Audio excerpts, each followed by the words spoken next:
Last Thursday at 4:18 in the afternoon, I was standing in my kitchen with my phone in my hand when the message came in. Jiu-Jitsu class is cancelled tonight.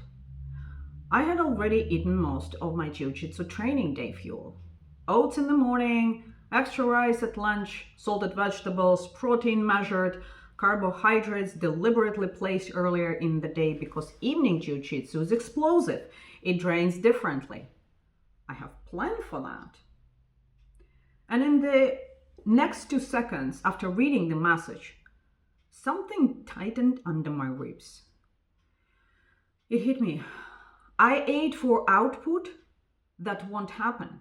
And now the numbers don't line up. It's my 5th month of body recomposition, so no excitement is left in this phase. No novelty, no new routine dopamine. It's just repetition. Lift heavy, walk the dog, hit protein, sleep on time, repeat, repeat, repeat. Every day, just repeat. I know my rhythm for now. Rest day fuel is different from lifting days, for example. Jiu-Jitsu days are front loaded. No guessing or confusion, just structure. And yet, one external variable shifted, and suddenly the entire structure felt open for discussion. So within minutes, I was mentally editing the day. Should I trim dinner? Add extra steps while dog walking?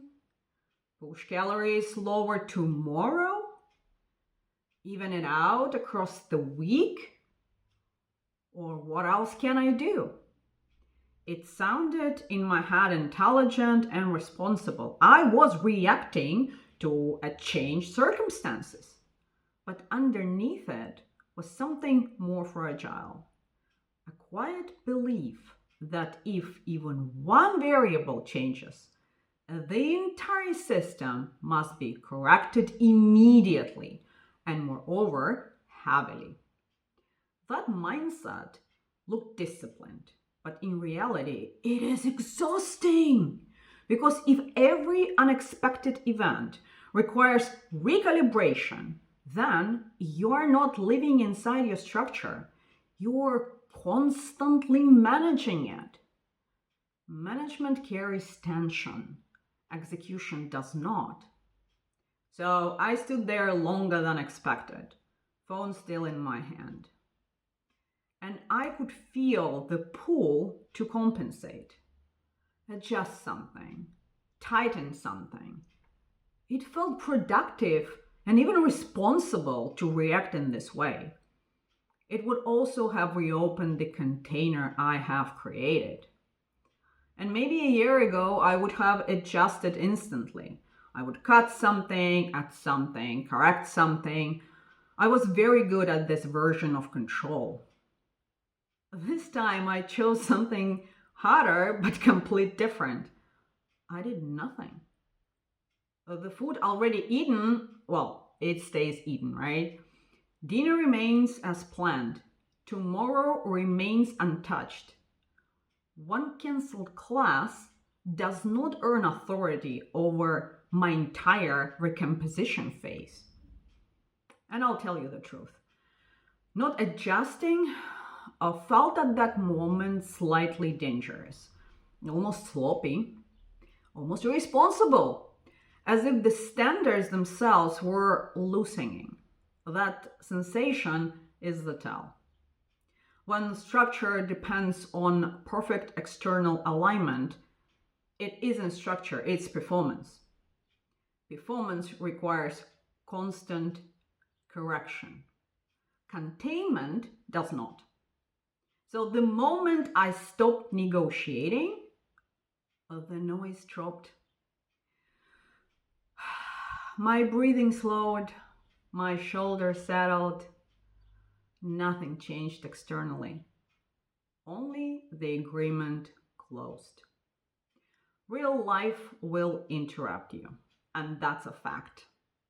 Classes will be cancelled, meetings will be moved, sleep will fluctuate. So If each disruption reopens your standards, then your identity is conditional on smooth circumstances.